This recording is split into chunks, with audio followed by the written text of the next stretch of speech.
And I just want to say good evening, everybody. I'm really thrilled to be here. Welcome to tonight's program, and it's hosted by IO Associates and obviously SheLeads Health. Thanks so much. And our topic obviously is overcoming imposter syndrome. And before we get into the conversation, I'd like to extend a big thanks to IO Associates, because we couldn't do this without them. I don't have any kind of marketing skills myself, and their marketing team work tirelessly really to get this underway, and I'm so grateful to them. So thank you.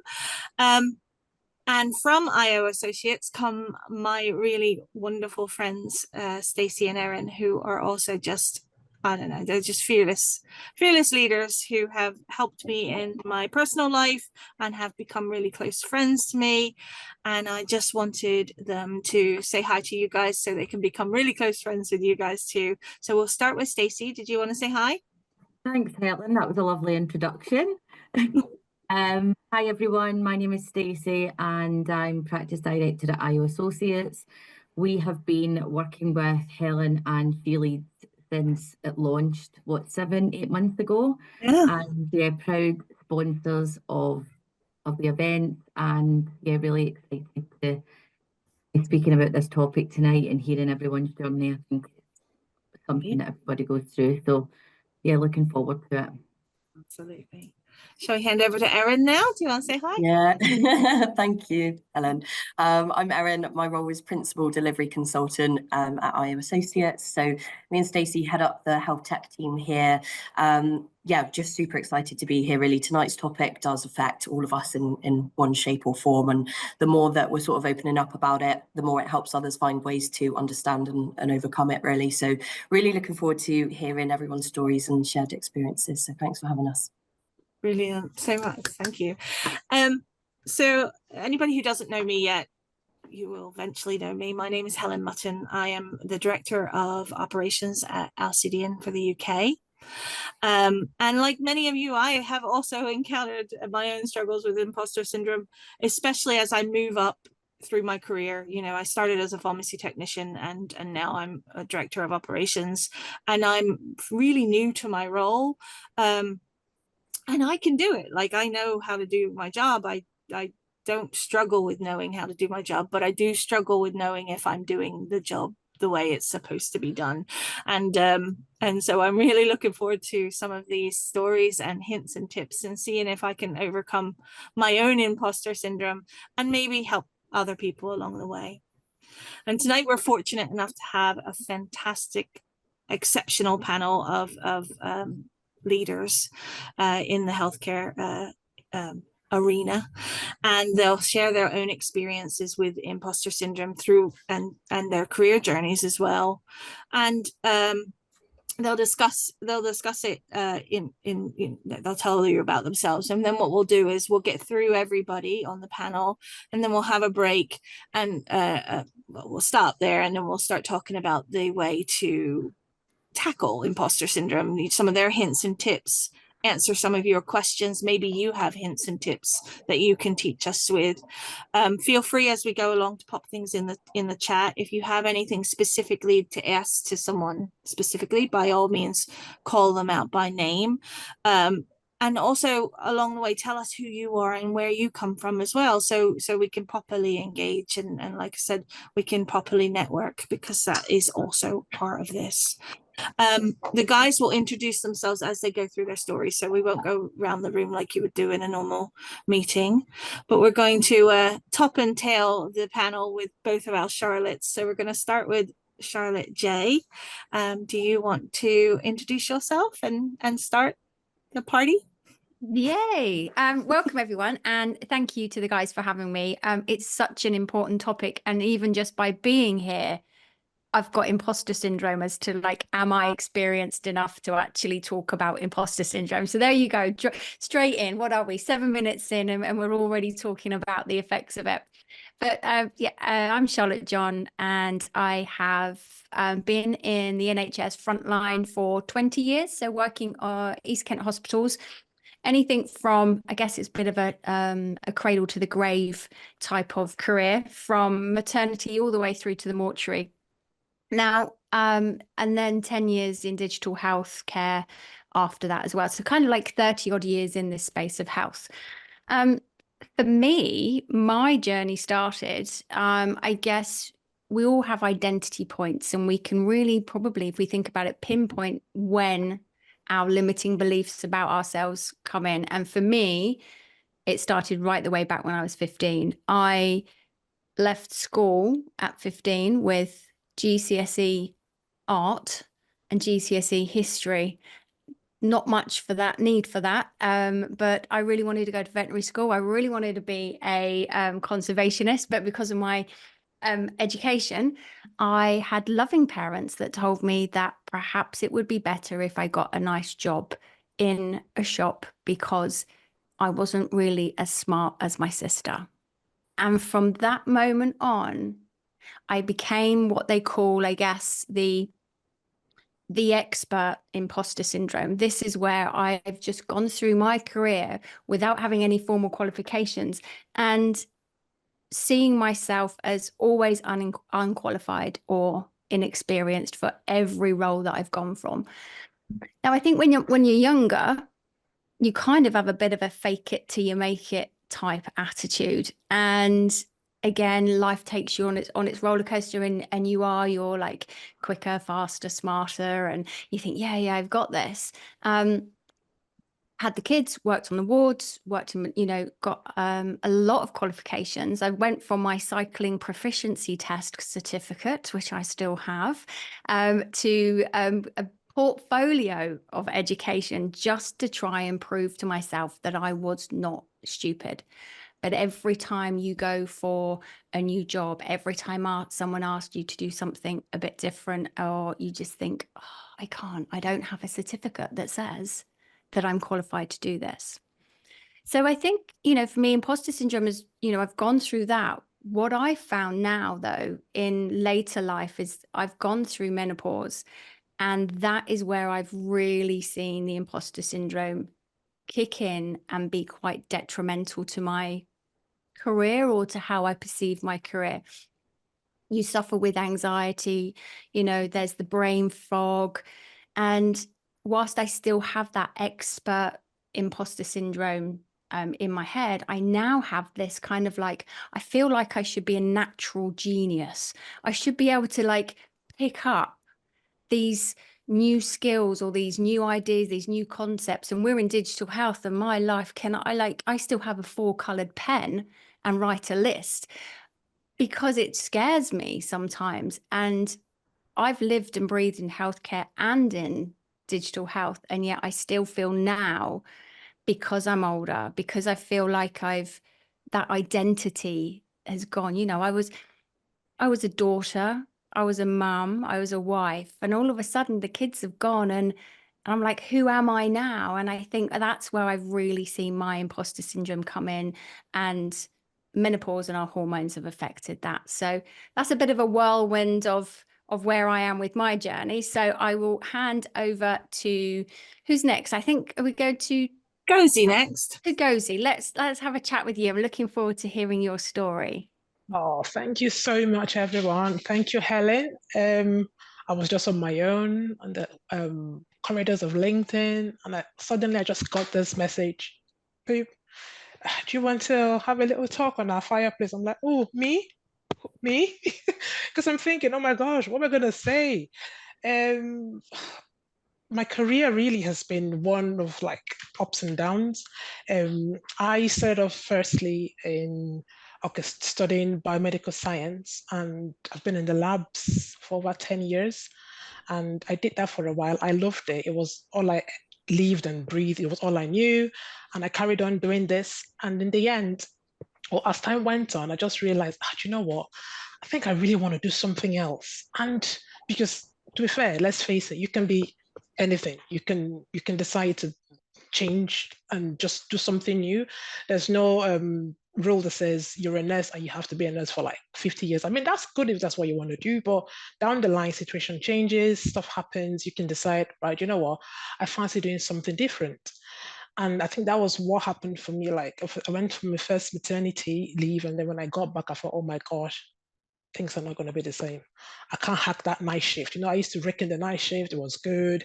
I did the early shift, it was fantastic. It didn't worry me, but at that time, priorities changed. I had a little one to look after. So that was when it got me thinking, okay, perhaps start looking inwards.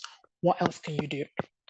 But obviously, comfort zone, I didn't really implement that. I thought, oh, do you know what? I'm so used to this. I'll just carry on. I'll try and work around it and see what's going to happen. And I stayed. And fast forward to a couple of years down the line, I thought, okay, do you know what? I'd like to progress, in my career.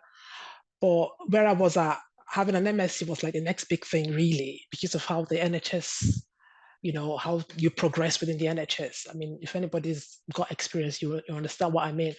There are some bands where some certain certification had to be in place before you can go up. So I thought, you know what, I'll see what I can do and push myself.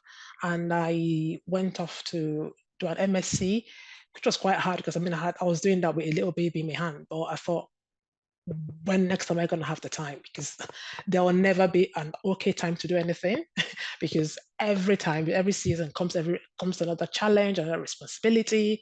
And so I pushed myself in that way. And then suddenly there was an opening for a job.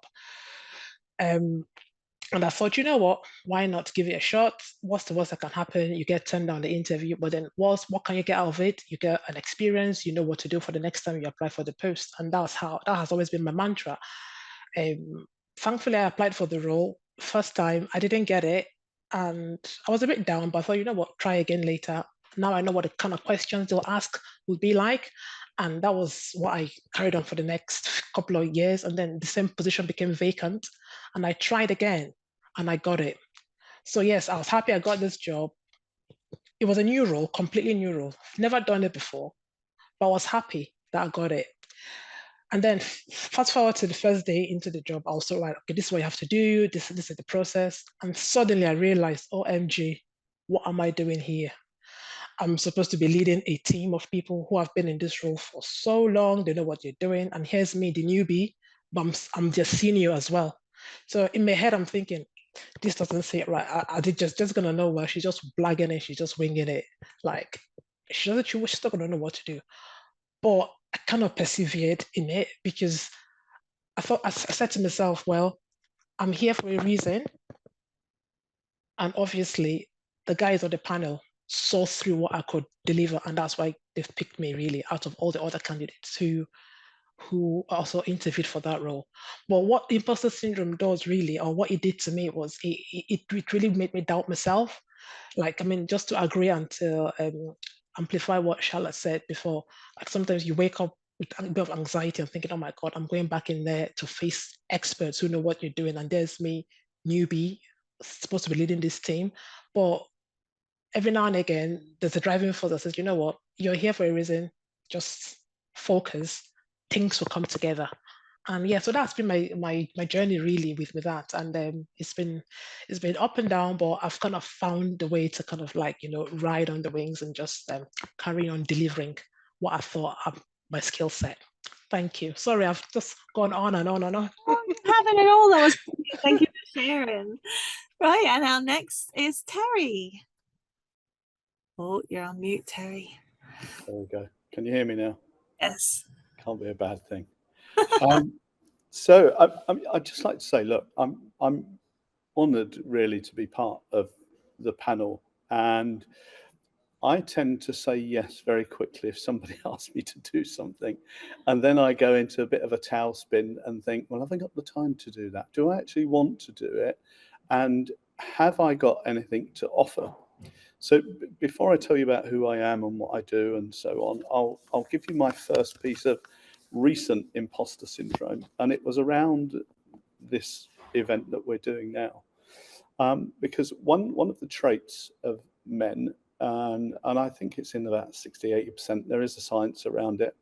We operate in a world where we think, have I got the ability to do ... Am I capable of ... And quite often, the first answer I get is no. And then, so when I got the invite to this event, I thought to myself, I'm going to be the only bloke there on this panel. And you know the old saying, behind every great man, there's a woman rolling her eyes. And I thought, do you know what? I've got to deliver here. I've got to deliver. I can't be seen to not have something to say, not have a voice, not have an opinion. I've got to be able to deliver. And I thought, women are so good at speaking and so good at listening and so good at understanding. Am I that person? And I mean, it turns out that I am, but I still had that thing thinking, oh, I hope they ring and cancel it and say we have to do it another day. I hope it's like, but then I just dealt with myself. So, and I'll talk a little bit about that later on, how we might do that. So who am I? So I've been in and around HealthTech for 34 years. I trained as an engineer, first of all, mechanical engineer. I worked for Fords, and I made the tool that built the Sierra steering wheel. That's my claim to fame. And some people are saying, what's a Sierra? I know that it's a very old car. And so that was my role, but I didn't really like it. And I only worked in that organization because my mum worked there as well. And I did an apprenticeship as an engineer.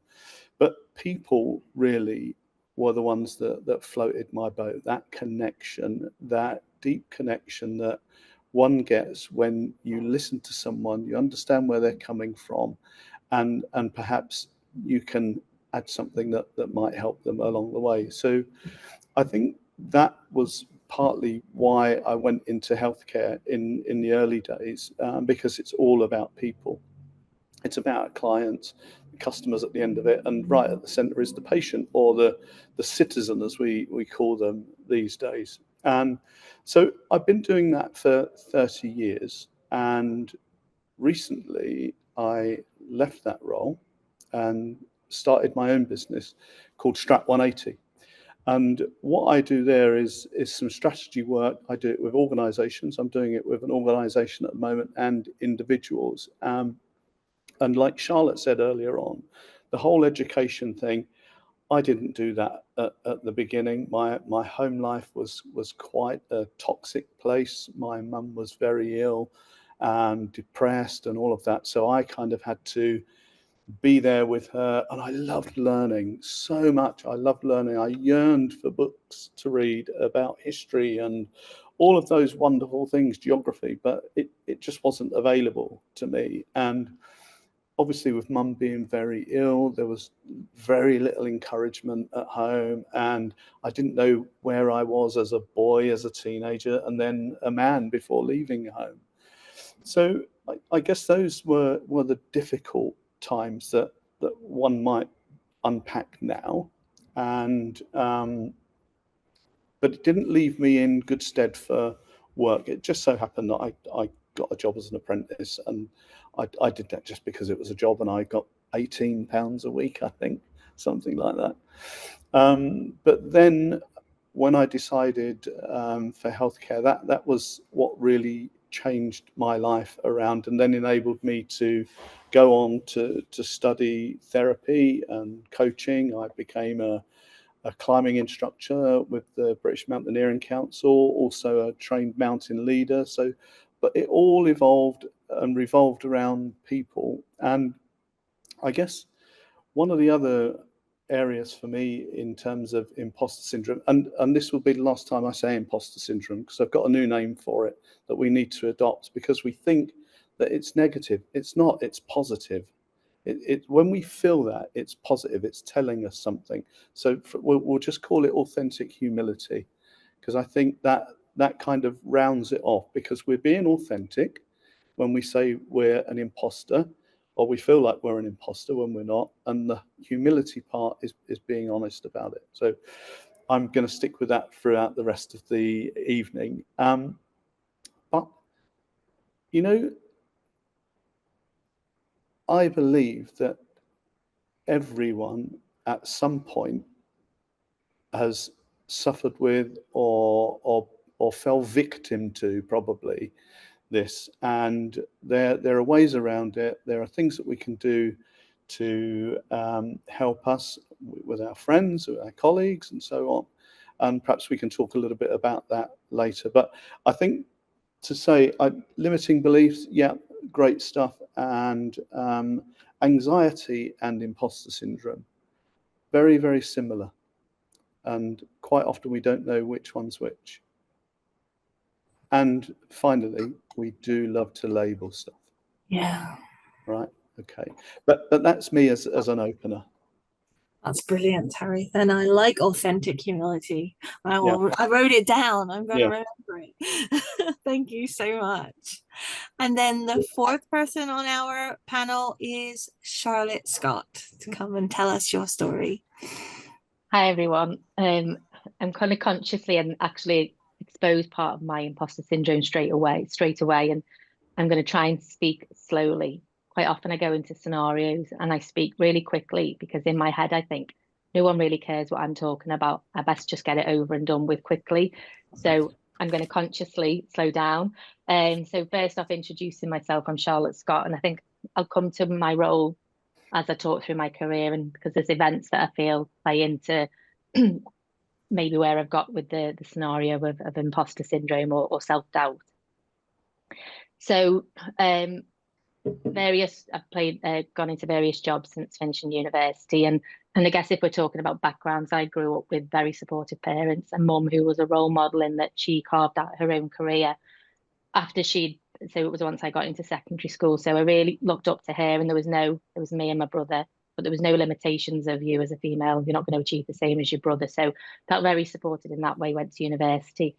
I think some of the roles I played in interviews I went through, I was always ambitious, and the first job I had was completely not on the career path, but it was a first job out of union, and I went for something because I wanted to better myself in sales. And I remember afterwards they were, "Oh gosh, you really surprised us. We didn't expect that, but we're not going to give you the job. We're going to give it to somebody with experience." Okay, fine. Ended up moving then into the NHS in finance, and I had a really critical boss, a woman that was not very empowering, was really we speak about a lot in our company about keeping the lid on someone's cup, and it very much felt like that, and no encouragement. So again, you're starting that self-doubt anyway. I then moved into the private sector in finance still, and went for a promotion role. And again, there was somebody else who was the foregone conclusion. I really made them think. I did really well, but then, sorry, no, it's this person's job. And again, it's that, well, what have I got to do? Trying to prove yourself. And then from there, I joined the company that evolved into Meditech UK, and that's where I work now. And that company was, up until 5 years ago, just 6 people. So I was one of 6 people. Always, again, ambitious, wanting to be involved. And as Terry said, put your hand up and think after about what the consequences of putting your hand up were. So then, long story short, is our business has grown, and in the last 3 years, I was put into an executive role, and more recently I am now the executive general manager for Meditech UK and Ireland. So in a short space of time, I've really progressed into that leadership role. And I think apart from how you feel inside, you then question what are everybody else's expectations of you as you become into that leadership role. I've now got up to 50 people, and hello Matthew, I thank you for supporting me on this, who's in my team that look up to you and have that preconceived ideas of what that person should be. And I think working as well in the way we do now, most people is working from a hybrid. If you're working from home, you can hide from that. And I think it allows you to go in internally with imposter syndrome, and then you've got to go out there and you face it and you think, can't do this, but you go in there and you do it. I think for me, just going back to those examples, is it made me doubt myself, and then you come back to that in decisions you make. Again, in this new in my growth with the business now has been having supported people around me. But I think naturally, you question yourself. I was in a scenario last year where I was at a round table with a ministerial round table in London. It was all of the EPR vendors represented by their managing directors, and I sat there thinking, I shouldn't be here. I'm not where, you know, I'm not the same as these people. I really doubted myself and felt it really an alien in an alien situation. So that's an example where it's happened. It's also, you know, last year for the first time presenting in a large group in front of our whole UK customer, thinking, oh, what am I going to do? I've never done this before. But you have to go out. There's a lot of self-talk, and I'm not going to talk about how we get over it yet, because I know we're going to come on to that.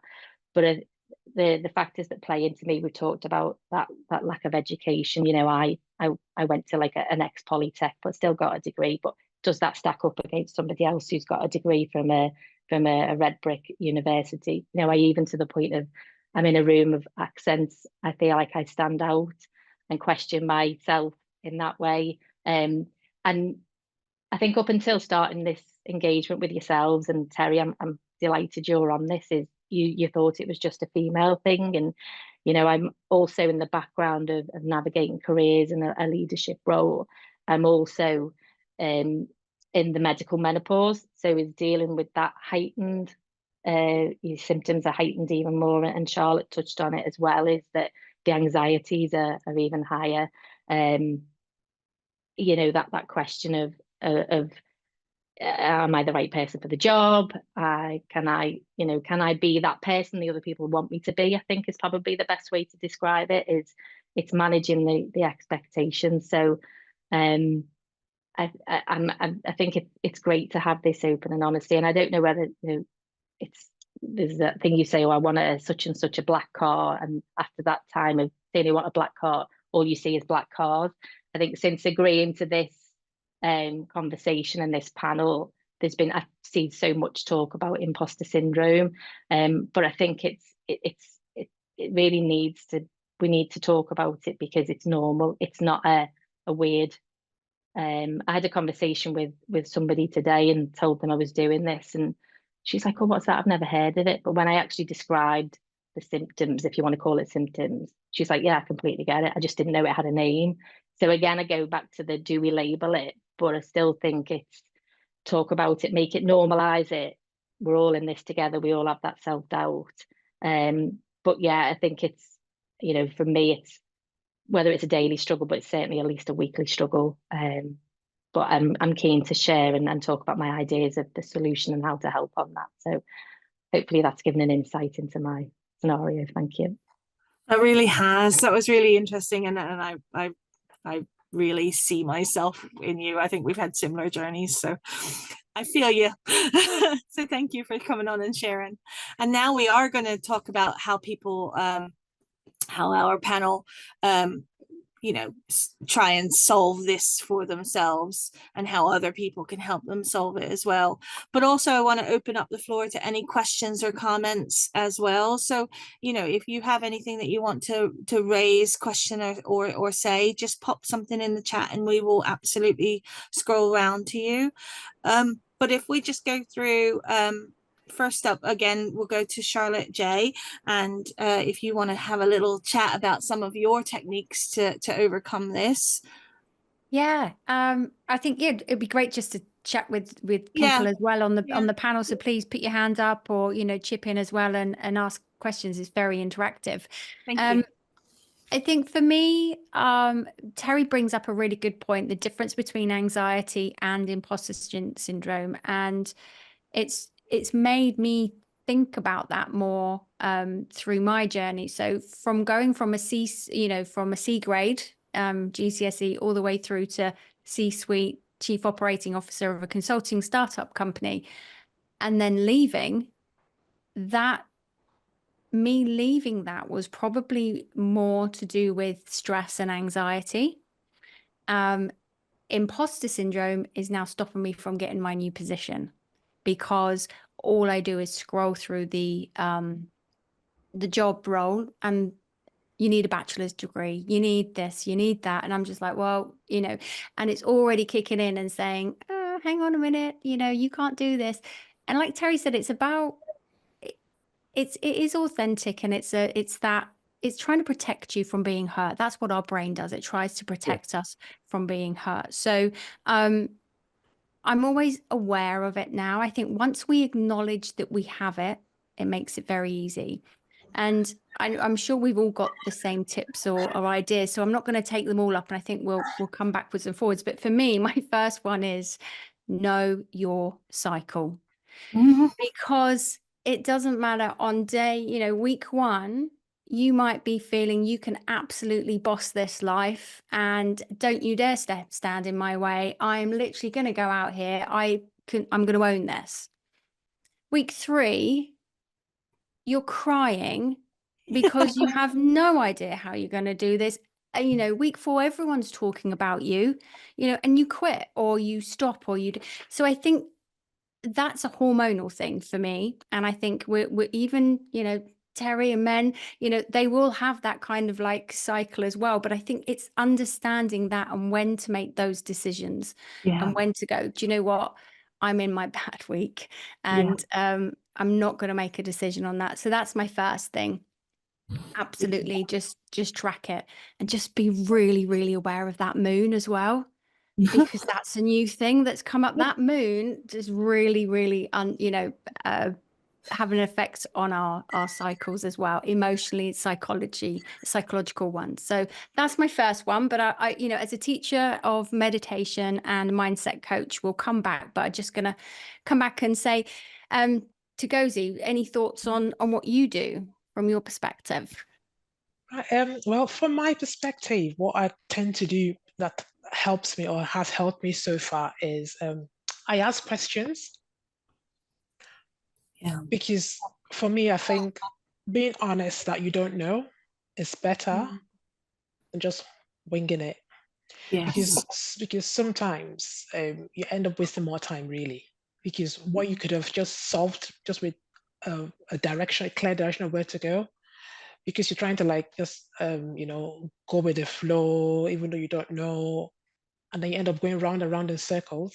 But if you just ask that question to somebody who knows, rather than feeling a bit embarrassed that, okay, you should know, but okay, yes, I should know, but I don't know, and I'm going to ask, I'll go and look for where I can find this information, it's better, because in the end, things are going to get done properly by you. And don't forget, because it's your name against that particular job that it's doing. So you might as well let it be that, yes, she did this job correctly, rather than beating around the bush and just trying to just go with the flow, even though you don't know what you're doing. So for me, really, I ask the questions, but I also ask it in such a way where I've searched for an information and I can't find it. So I won't come and say, oh, can you show me how to do this? I would have at least tried. So when I come to you with a question, I'm like, right, I have searched for it. I've gone to such and such a place. I can't find it. So please, can you lead me? So I'm coming from the place of not just being a bit lazy about it. I've gone to do a bit of research. I can't find it. And I'm asking you for directions. So for me, that's one of the things. I'll probably say just ask, get some clarity, and then do the job. Yeah, brilliant. I think that's right. And I think being a leader doesn't mean you have to know everything, because we hire our teams because they are the experts. We want them to be smarter than us. So I think it's appropriate to ask questions. We can't know everything. So I think that's a really good piece of tip. And actually, how do you overcome it? The answer is you can't overcome it. You're never going to cure it. You're never going to solve it. It's something that's going to be part of you. And I think once, like the guys are saying, once you get to know it and know the thoughts and the feelings that come with that, that's when you can start positively reacting to that as well.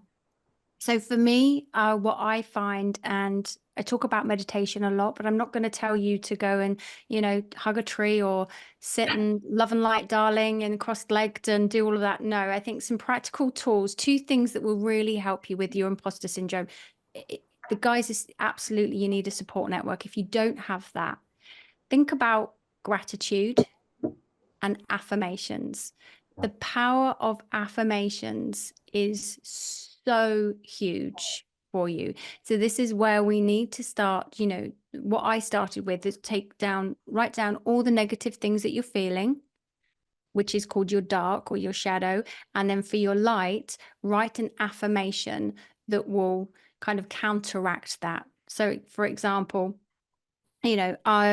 I can't do this, I have the opportunity to shine. So by changing our mindset, and there's a load of science behind it, which I won't go into, but the science behind it is you can change the way your brain thinks. And it's all about how we react to those thoughts and feelings that we have. And again, gratitude is a great way of practicing this, because things could go wrong. Things are going to go wrong, and the imposter syndrome is going to kick in, and you're going to say, I can't do it. And I want to think about, but what if we can do it? And then to think, I'm so grateful that I've got this opportunity. I'm so thankful that I'm in a job with people around me that want to listen to what I've said. There's people, and I'm so thankful that I have people that want to hear what I've got to say. So anything, and it doesn't have to be, a long-winded, exercise. I always do 3 good things before I go to bed. 3 good things that happened today. Sometimes it's difficult to find 3 good things, but but for me, I'm safe, I'm in my bed, I'm eating, whatever it is. But just try and change the way your brain listen to what you're saying within your head, that internal chatter that is constantly there, and then think about how we can talk back to it and say, thank you, completely understand why you're trying to protect me here, but I'm going to do this anyway. Yeah, absolutely. I recently read a book called Be Brave, Not Perfect, and it was just fantastic for making you understand that you have to forgive yourself a little bit. You're not going to be perfect. You don't have to be perfect, but you do sometimes have to be brave. Yeah. I think we have that superwoman or that superman type of persona that we think that we can do everything and need to do everything, and actually we don't. So anyway, Gozi, did you want to come in? Oh, you're on mute. Yeah, I was just to add to what you said, really. Another thing that I tend to do that helps is to realize that, for example, when you're starting out on something new, just to realize that things aren't going to be perfect. Yeah.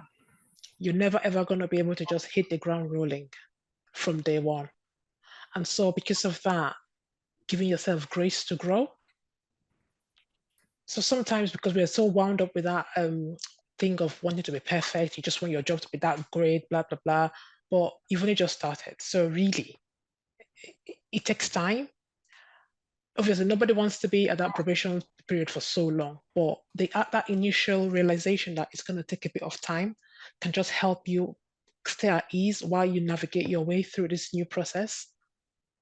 Yeah, so that's what I was just going to add. Yes. Yeah, I think that's really, really good advice. You can't know everything from day one. Absolutely.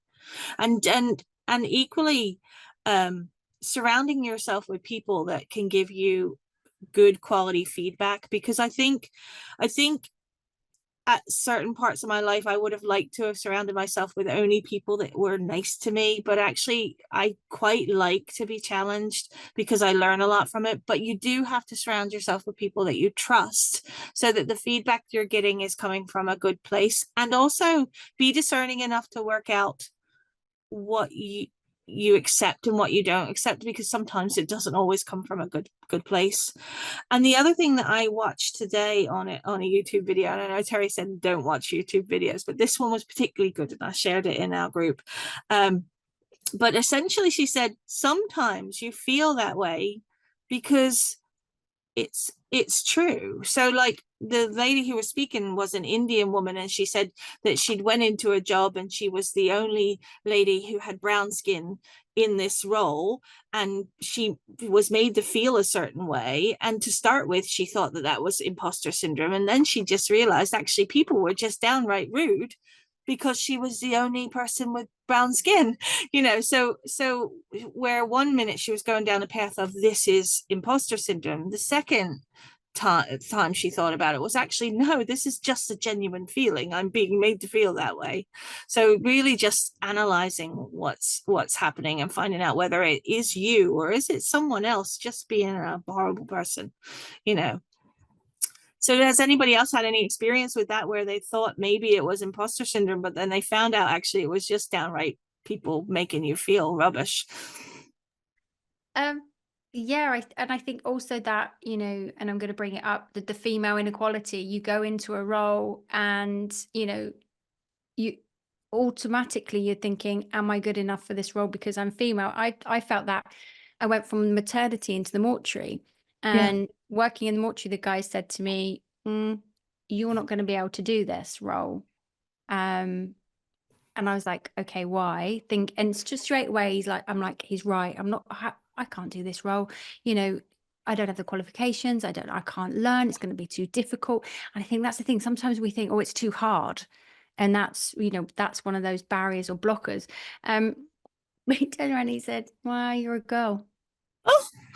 And, you know, and it's there. It was there in the back of my mind. It was a driver. So it is like Terry said, it was absolutely a positive driver for me. But in those days where I was finding it so hard because I was a girl and I couldn't reach the top fridge and pull out a 25 stone body off the top and get it undressed on my own, and no one was going to help me. And believe me, I wasn't going to ask anyone to help me either.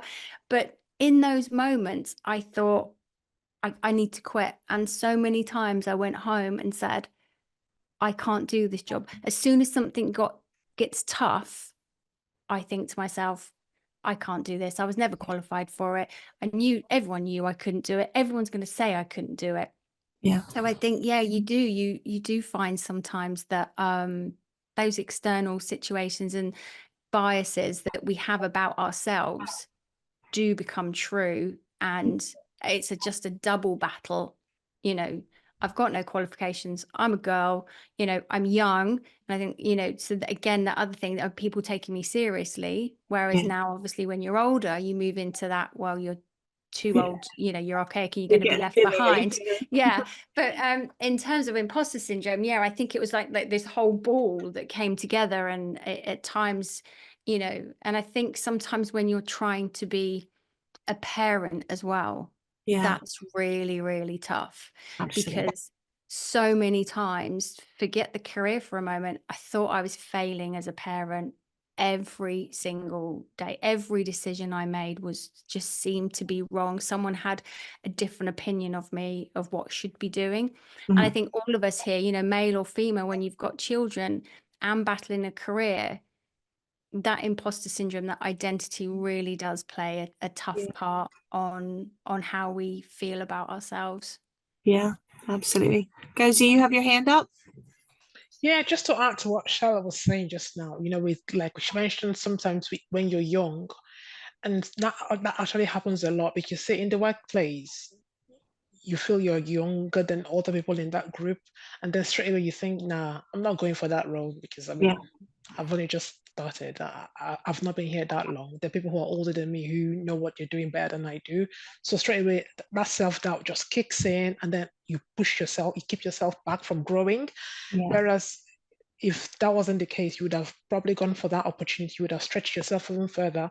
But because you've got that conscious bias that you're not qualified to go because of your age, or because you're young, or just basically the way you think people are going to see you, as now you're just too young to lead this team. So there's all these biases really that can hinder you really from going, and as a form of imposter syndrome. Yeah, absolutely. Absolutely.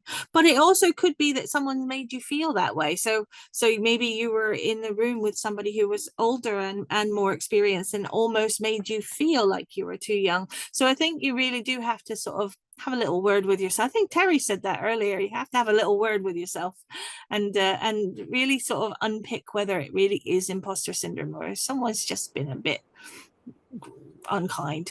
And Charlotte Scott, I was wondering if that meeting that you said you went into where you felt like you shouldn't be in that room, I wonder if it was because you were in there with some bullyish people. You know, maybe.